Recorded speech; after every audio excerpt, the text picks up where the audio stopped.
Welcome to information for you. मेरी तरफ से आप सबको अस्सलाम वालेकुम। ये वो दिन है जब हिंदुस्तान का बंटवारा कर दिया गया था और पाकिस्तान मुसलमानों के लिए एक अलग मुल्क बनकर वजूद में आया था। वैसे तो हम इस चीज को सेलिब्रेट करते हैं, लेकिन क्या वाकई ये इवेंट सेलिब्रेट करना चाहिए? क्योंकि आजकल पाकिस्तान के जो हालात हैं, ऐसे में अगर हिंदुस्तान का बंटवारा ना होता तो क्या आज हम सुपर पावर होते? आइए आज की इस इंडिपेंडेंस डे स्पेशल वीडियो में जानने की कोशिश करते हैं कि अगर हिंदुस्तान का पार्टीशन ना होता तो आज हमारे हालात बेहतर होते या मजीद खराब होते। तो दोस्तों, जब तक हमारा इंट्रो चल रहा है तब तक आप इस चैनल को सब्सक्राइब करके बेल आइकन को क्लिक कर दें और इस वीडियो को शेयर जरूर करें ताकि जो मालूमात आप हासिल करें वो मजीद लोगों तक भी पहुंचे।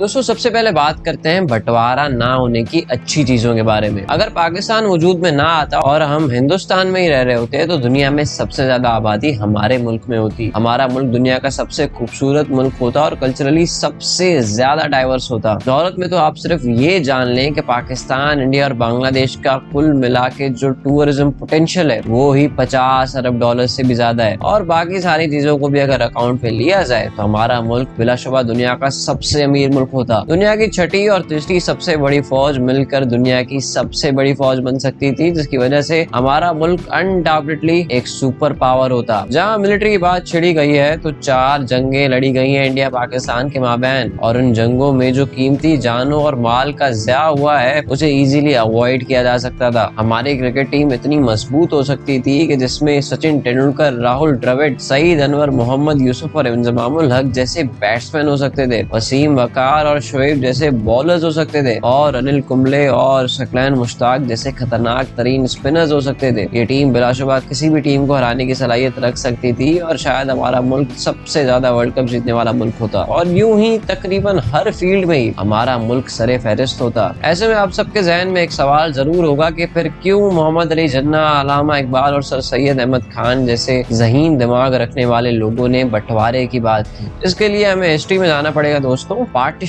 की जड़ मिलती है अर्ली 1920s में हिंदूज की शुद्धि और संगाठन मूवमेंट्स में। जी हाँ, टू नेशन थ्योरी अगरचे सर सैयद अहमद खान ने ही पेश की थी, लेकिन वो इतनी इफेक्टिव नहीं थी और हिंदू और मुसलमान उसके बाद भी एक साथ रह रहे थे। लेकिन ये जो दो मूवमेंट्स थी, इसके बाद जो एक बेएतबारी का माहौल था वो ज्यादा आम हो रहा था। शुद्धि मूवमेंट जिसे स्वामी श्रद्धानंद ने शुरू किया था, इसका मकसद था हिंदुस्तान के तमाम मुसलमानों को हिंदुइज्म की तरफ लाना और हिंदूज के इस्लाम और क्रिश्चियनिटी में कन्वर्जन को रोकना, यानी अल्टीमेटली हिंदुइज्म को मजीद स्ट्रेंथन करना। इससे एक स्टेप आगे थी संगाठन मूवमेंट। पंडित मदन मोहन मालवीय की तरफ से शुरू की गई इस मूवमेंट का मकसद था हिंदूज को इतनी पावरफुल कौम बनाना कि जो जरूरत पड़ने पर मुसलमानों से लड़ सके और अपने आप को प्रोटेक्ट कर सके। और यहीं से ही हिंदू महासभा पार्टी बनी, जिसकी पॉलिसी थी India for the Hindus only. In movements ने ही हिंदूज और मुस्लिम्स के बीच में एक बेतबारी का बीज बोया, जो आगे चलकर एक पेड़ की शक्ल इख्तियार कर गया। आगे चलकर इसी बेतबारी की वजह से जिन्ना ने कांग्रेस छोड़ी, जिन्ना के 14 पॉइंट्स कबूल नहीं किए गए, नेहरू रिपोर्ट कबूल नहीं की गई और 3 राउंड टेबल कॉन्फ्रेंसेस भी बुरी तरह नाकाम रही और हिंदू और मुसलमान मजहब के नाम पर बट गए, जिसका सबूत मिला था 1945-1946 के इलेक्शंस में, जहां हर मुस्लिम मेजोरिटी स्टेट में मुस्लिम लीग ने कामयाबी हासिल की, जबकि हर हिंदू मेजोरिटी स्टेट में कांग्रेस ने कामयाबी हासिल की। हिंदू मुस्लिम की दरार को बढ़ावा तब भी मिला जब चौधरी रहमत अली ने 1932 में नाउ और नेवर पैम्फलेट छापा, जिसमें बंटवारे की बात की गई और मुसलमानों के एक अलग मुल्क का नाम पाकिस्तान तजवीज करते हुए पंजाब, KPK,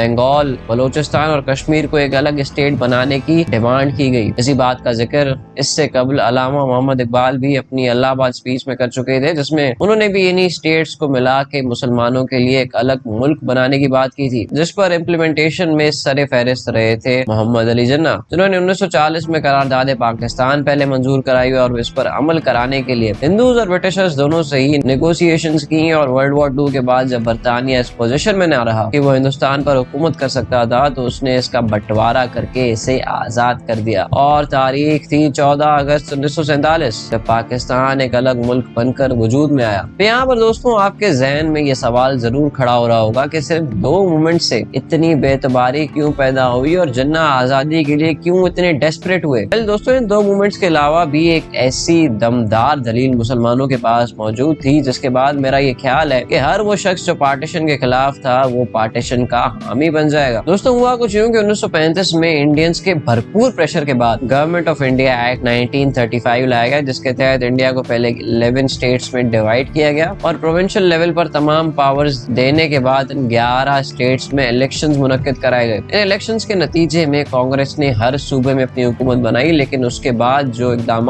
किए गए वो काफी ज्यादा अफसोसनाक थे। कांग्रेस ने हिंदू राज नाफिज करने की आड़ में वर्धा स्कीम इंट्रोड्यूस करा डाली, जिसके तहत स्कूल्स में बच्चों को नया तराना वंदे मातरम गाने पर मजबूर किया गया और यहाँ तक कि इन्हें गांधी के पुतले के सामने सजदा करने पर भी मजबूर किया गया, जिसे इस्लाम में शिर्क कहा जाता है और शिर्क करने वाला मुसलमान नहीं रहता। इसके अलावा हिंदी मीडियम स्कूल्स का सेंट्रल लेवल पर एक बहुत बड़ा जाल बिछाया गया और यहाँ तक कि बिहार में गाय को ज़िबा करने पर भी पाबंदी आयद कर दी गई। यानी इस बात से ये अंदाजा हो गया था कि हिंदूज की हुकूमत किसी सूरत सेक्युलर नहीं होने वाली थी, जबकि मुसलमानों के लिए हिंदूज की ज्यादा तादाद होने के बाद हुकूमत बनाना ऑलमोस्ट नामुमकिन था। इसके बाद ये साफ जाहिर था कि हिंदूज और मुसलमानों का एक साथ रहना किसी सूरत मुमकिन नहीं था, क्योंकि मुसलमान हिंदूज की हुकूमत के अंडर रह नहीं सकते थे और मुसलमान इंडिया में हुकूमत बना नहीं सकते थे। ऐसे में अगर बंटवारा ना होता तो पूरे मुल्क में दंगे फसाद नई हदें छू रहे होते। आप अंदाजा लगाएं कि जब इलेक्शंस को एक साल पड़ा है तब ही इंडियन रियासतें मणिपुर और हरियाणा बदतरीन राइट्स फेस कर रही हैं, तो आप सोचें कि यूनाइटेड इंडिया में क्या हो रहा होता। और दोस्तों इस वीडियो के आखिर में हम सिर्फ यही कहना चाहेंगे कि जो भी होता है अच्छे के लिए ही होता है और अल्लाह के हर काम में कोई ना कोई मसलियत होती है। आज बेशक पाकिस्तान बुरे टाइम का सामना कर रहा है, लेकिन हमेशा से ही अंधेरे के बाद उजाला